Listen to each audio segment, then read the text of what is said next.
Nah, y'all already know what it is. Your boy Yaakov, what it do? The outlet to reality, the holdest podcast in Vegas and Chicago. What up? This is the place where you want to hide from your drama or maybe hide from your baby mama. Just kidding. Y si tú quieres cambiar tu vida, if you want to change your life, then subscribe. Ching. And by the way, guys, I just published my first book called Shabbat in Chicago. It's about an audacious single mom who opens her heart and home to five adopted kids while embracing her Latino culture while being Jewish. And today we have a very, very special guest. He is an award winning writer, director.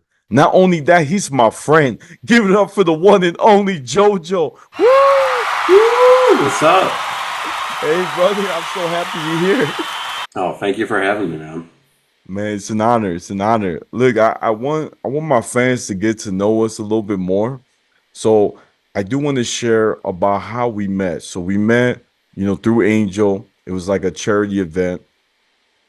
And then I met you again at your housewarming party at your house You did, for yeah. your animation show. And it was so cool. I was there.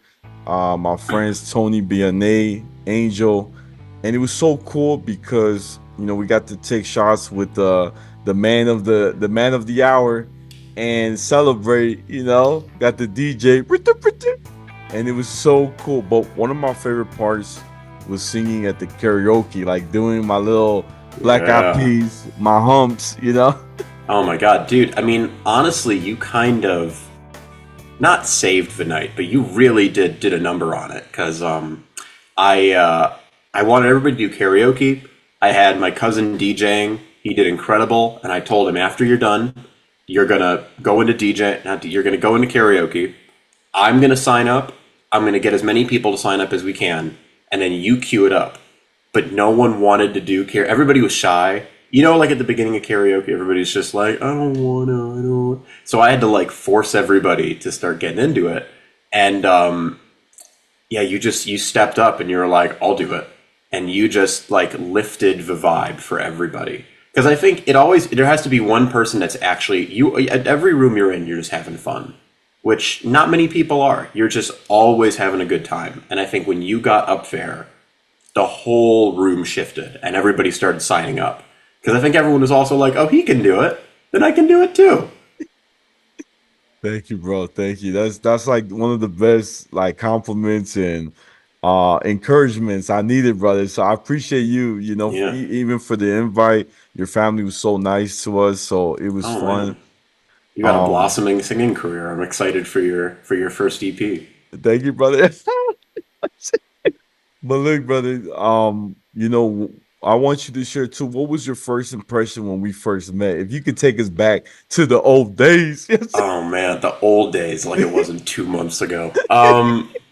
First impression. Well, yeah, I was at that charity event that Angel invited me to, and it was interesting because there were a lot of people dressed like in suits and dresses, and then Angel introduced me to you, and you're wearing a Chicago Bulls jersey, and I'm from Chicago. I went to film school in Chicago, so my first thought, no offense, is like, there's no fucking way he's from Chicago. There's not. He's because most and was it a what was it? Was it a Rodman jersey or who was it? Oh no, it was Scottie Pippen. Scottie Pippen. Yeah, that's what made it interesting to me because I'm like, he might be from Chicago because I don't know many non-Chicagoans that are like, yeah, Scotty. But you were just same thing. Like you just had this bright energy. Immediately came up, shook my hand, asked me what I was about, tried to get to know me, and I was just like, this guy's cool. And then, did you win something at the during the thing? I I think I almost won. It was You like were really rallying to win. You every time yeah, someone won, you're like, all right, me next, me yeah, next, me yeah. next. And I'm like, come on, man, just wait your turn. It's coming. Right. I wanted I wanted to win the massage spot so that way, I can have three ladies, massaging my back because I Oh get my sore god. sometimes, I just need just a little bit in the shoulder and the extra the pressure, I'll be okay. I feel better, then I could stretch. Sing it. Yeah, With that's my what it's about. layup. It's about stretching. Yeah, yeah. Yeah, My layup's bad. I need yeah. four women to come in and and help me out with that. Right, Oh right, man. yeah. That way my attitude changed. I started smiling, you know what I'm saying? Yeah. You know what I'm saying? I noticed that. I noticed after that networking thing, you just got bright. Your skin started glowing all of a sudden. You Thank were you, like brother. kissing babies. Man, that must have been a good ass massage. Yeah, I would like to thank him, you know. Yes, yes. But brother, I have to mention, one of the coolest things that happened this past weekend. It was a C4, if I'm not mistaken, C47 festival. And my boy won an award, which is amazing for your Oh no. animation. I actually got to see your first whole episode. And I'm gonna be honest, brother, out of everyone that showed their film, yours, in my opinion, it was the best because the Oh. people behind me, they all laughed at the parts that were need to be laughed at, right? When he's playing ping pong, he's ready to show off. And it was just so cool that my boy, he got the girl's number. I was like, yeah, my boy's moving them. But please, please, if you could share um like your show and like how it came about. Like how did you have this idea and make it come to life? If you could share that. Yeah, for sure. So, the show is called Brutus, Brutus. It's an animated adult comedy TV series about Brutus, who's a super shy 7 foot tall gorilla. And it follows him as he's getting out of his comfort zone and kind of like embracing his individuality while going to high school in one of the weirdest towns in America, which just happens to be our town of Las Vegas, Nevada. It's a really fun series. I've been shopping around the pilot, which is what you saw and what a lot of people have been seeing. It's been getting really good reception. I'm really glad. Like everybody laughs at it, and that was my biggest anxiety. Is like these jokes are funny to me. Are they going to be funny in a group setting? And every time they kill, and it makes my heart so happy. But it came about when I was living in Los Angeles. My film school had a program where for the last few weeks, you move to LA, you finish out your classes there, but then you also get to intern for a studio of your choice. And it obviously has to be somebody big. It can't be like my brother Vinny's TV studio. It's got to Right. be like something you have no connection to. And so I reached out to all of these studios and ended up getting an internship with Starburns Industries, who did the animation for Rick and Morty. They did the holiday specials for Community. They're an amazing, amazing studio. And while I was there, I saw all of these pitch decks and all of these incredibly cool, talented people they were working with, and it just inspired me to want to make something.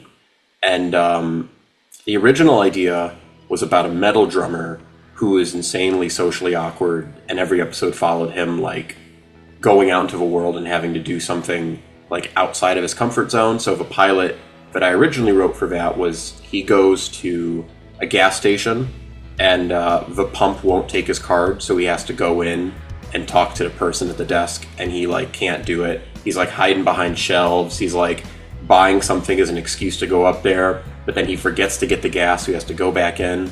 And I had pitched it to one of my professors, and I described a metal drummer as having a silverback stature. And my professor was like, why isn't he just a gorilla? Because I had said I wanted to make this an animated project. He's like, if you're going to make an animated, why put people in it? Make them weird, goofy characters. And I'm like, I don't know. I mean, it could be cool, but I feel like it might be played out. And the more I kind of let the idea swim in my head, I was like, no, I really like this. This is a really cool idea. And so I designed all the characters by hand and reached out to some artists, got some like renderings of it, and pitched it to studios. And almost all of them said, no, we're not interested for one reason or another. But they all said that it was a great idea and that I should keep pursuing it. And so I had a very important choice of, I had about $15,000 in my savings account when my internship ended. So I graduated from my school in Chicago, and I had two kind of roads I could go down. Road number one was stay in LA use that money as like keep myself fed and, don't go homeless money. Just couch surf until I find something, which there's no guarantee I'm going to find anything, or move back in with my mom and produce a pilot for this show.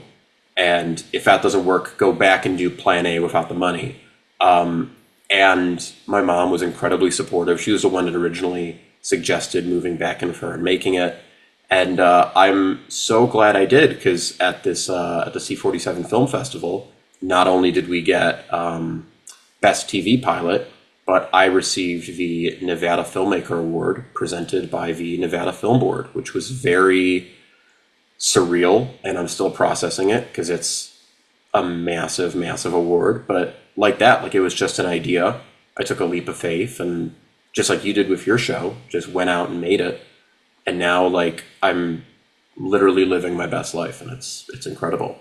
But yeah, long description. Yeah, No, I love it. I love it. I think it's cool. I think sometimes you need that, having your moms tell you, come back to Vegas and make this show happen, right? Get this yeah. trailer going. I think that was great. Because imagine you stayed in LA and years went by, you would have been thinking like, dang, I should have did something with the show, you know?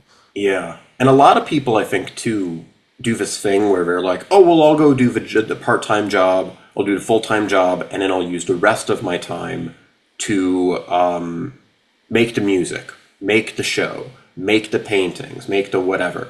And some people have found success doing it. I think Tyler the Creator worked at FedEx and Starbucks. Frank Ocean worked at Subway. So there are people who have done that and still made albums on top of that and were extremely successful. But I know from experience from doing that internship, it's impossible. When you have a very creative mind and you go do a job that's 9 times out of 10 not very creative, your brain it just doesn't work the same way.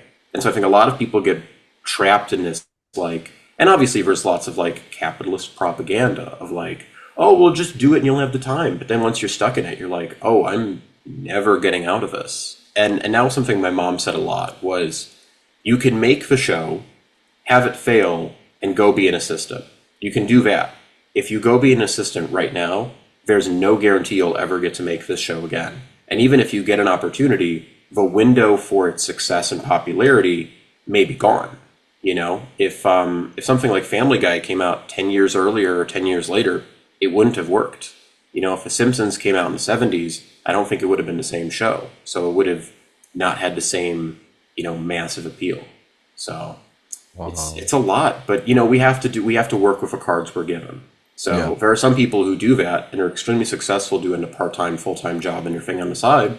And then there's some people where they get stuck in it and they're like, God, I don't know what I'm going to do. I'm trapped. And I'm watching a lot of friends and peers and like people I went to school with get trapped. And it's weird because now I have the friends I was looking up to when I was a freshman are now reaching out to me being like, thank you for making your show because it's reminding me that I can do this. And I'm like, homie, you did that first. Please put your mask on before you put mine. Like, help yourself, please. Yeah. Wow.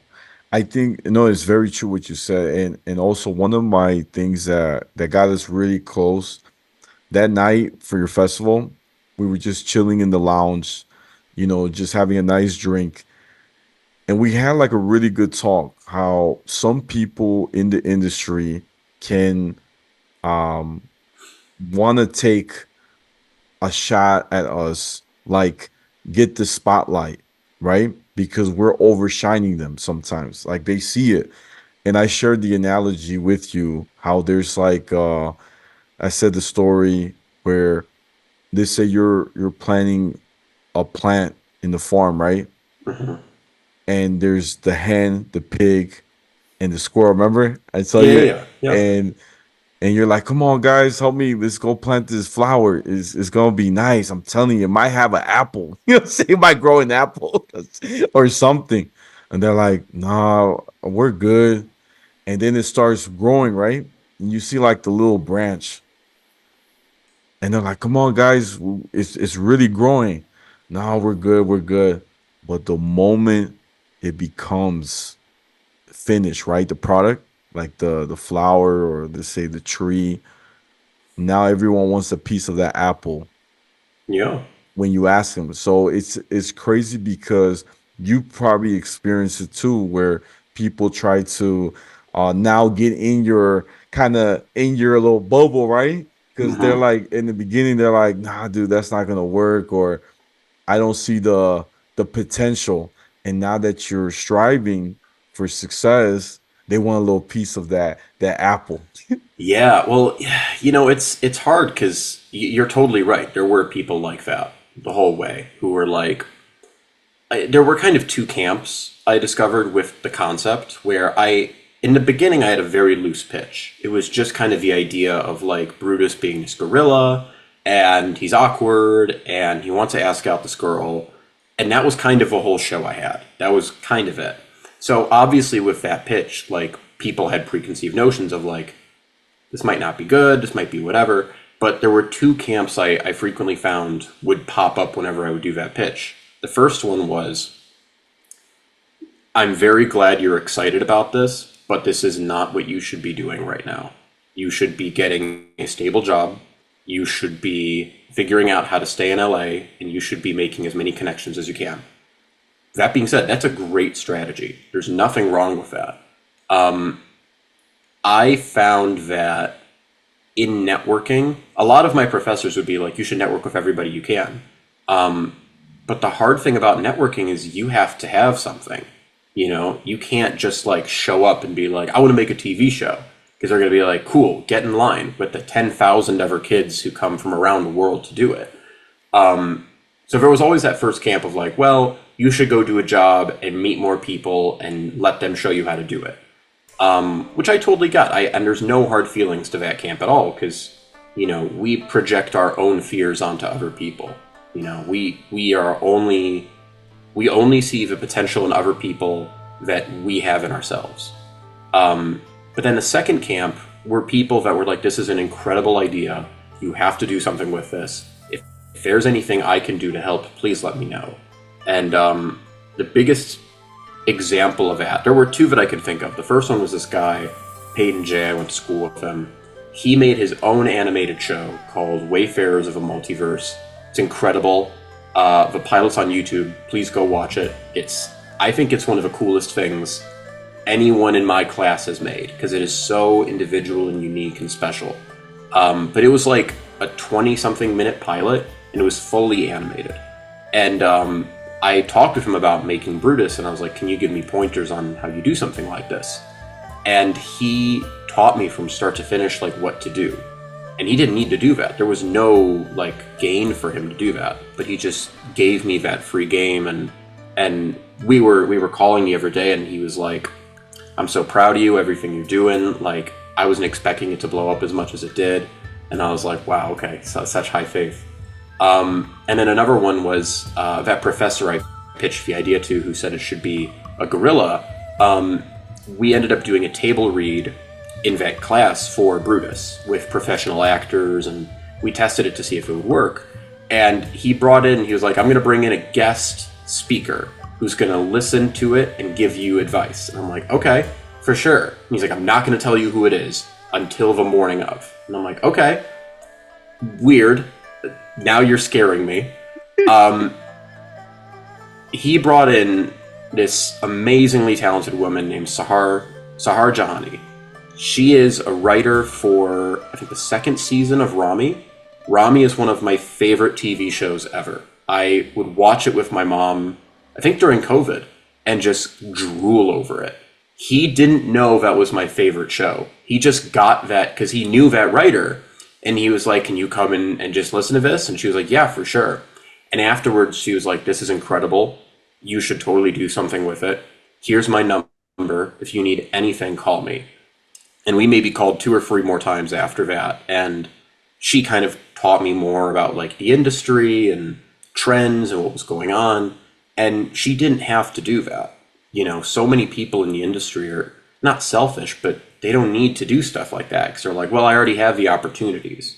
I already have everything I want. I don't need to talk with the lesser people. But she took the time to like help me out. And knowing that someone who wrote something I deeply admire liked what I was doing gave me the confidence to go out and try and do it on my own.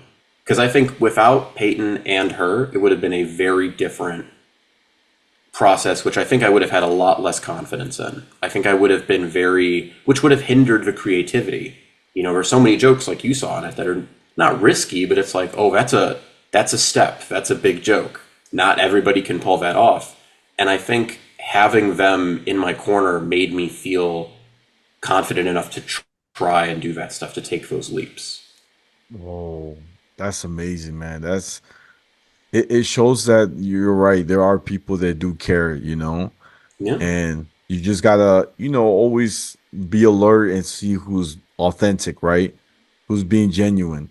And yeah. I think that's so amazing that your professor, gave the idea, he changed the character to a gorilla, and having that guest speaker, give you another light, right?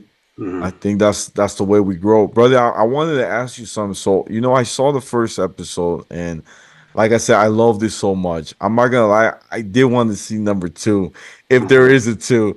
I don't know if you're gonna plan it maybe at the end of the year, but or maybe after summer, because I know the summer you're gonna release the pilot, right? I Yeah, think yeah.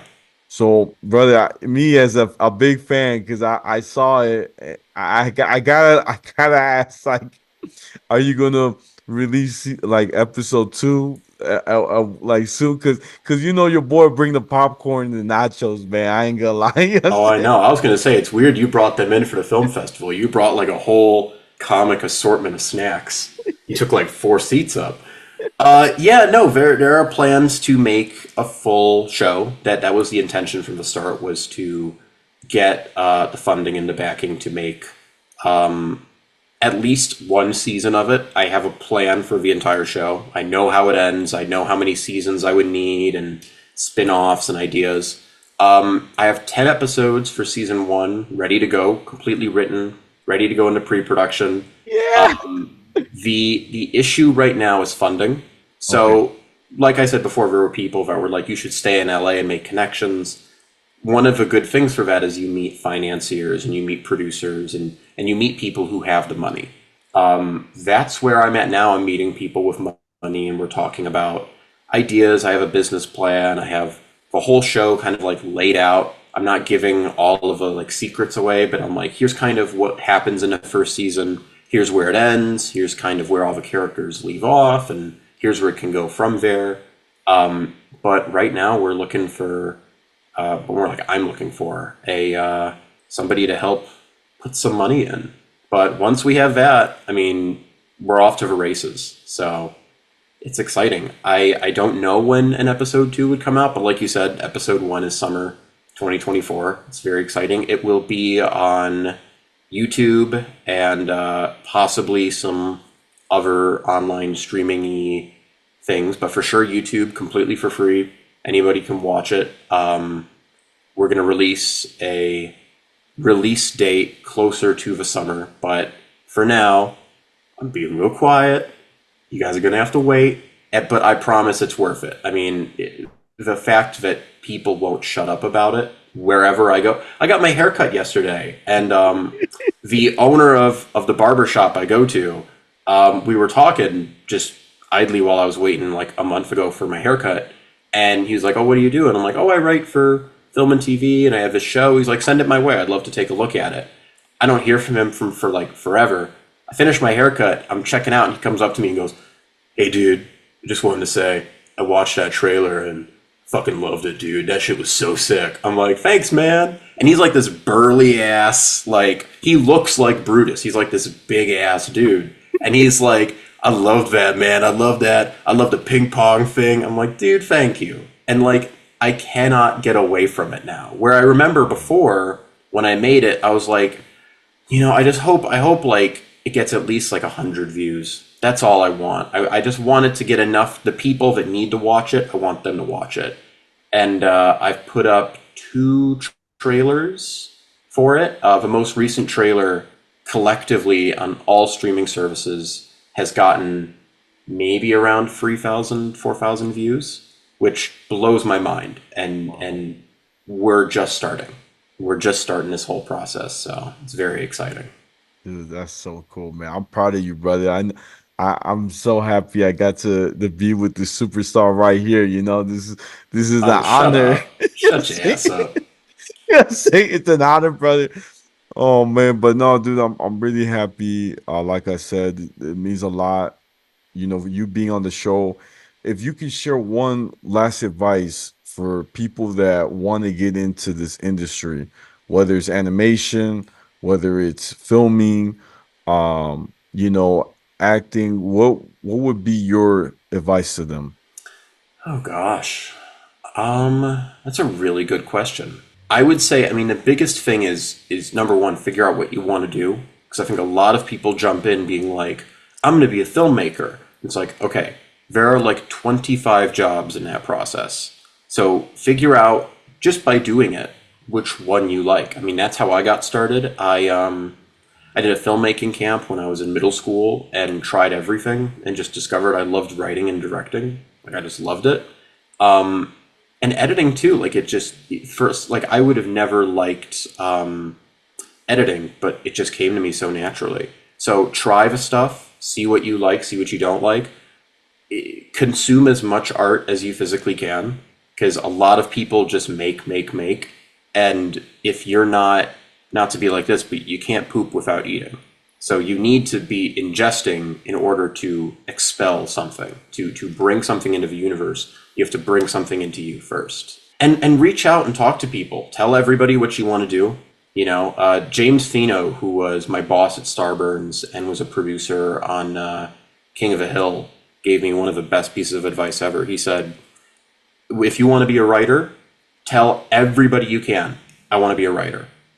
I want to be a writer. Is there any advice you can give me? I want to be a writer. Can you show me what to do? And don't be afraid to look a little stupid, because that's how you get started. I assume when you started your podcast, you didn't know what mics to buy. You didn't know how to record it. You didn't know where to sit. And now you've done all of these episodes and you figured it out. And you just had to start that process and ask people, like, how do I do this? I want to make a podcast. That's all you do. I think everybody thinks this is super scary and super complicated, and it is. But once you get into it, it's kind of like paper tigers. They're scary until you touch them, and then you realize, oh, that was just to stop everybody from coming in. And just have fun. Have fun with life. Do stuff that makes you excited, because so many people do stuff just for money, just for fame, just for accolades, and of course that's fun. But like at the end of the day, if you're not going to bed feeling happy in your life and just like, I am doing exactly what I want to do. Thank you, God. Thank you, universe, whatever you believe in. Like, thank you for allowing me to do this. If you're not feeling that, you're not doing it right. You have to listen to your heart and listen to this like little kid inside of you. What does that little kid want? And just do that. Do that for the rest of your life. And obviously make money. Don't just like be like, I want to make mud. But if you want to make little mud castles and live in the forest, go do it. If that's what makes you happy, go do it. But don't be afraid to reach out and let people know what you want to do. Because if they laugh at you and say that's stupid, dude, people laughed at me with my funny monkey show. And now look where we're at. We're on podcasts, we're talking to people, we're making shit happen. So don't be afraid. Just do it. Thank you, brother. Thank you. That was amazing. Dope is advice. Thank you, brother. Thank you. Oh, thank you. Um, Thank you for having me, man. This is so fun. Of course, of course.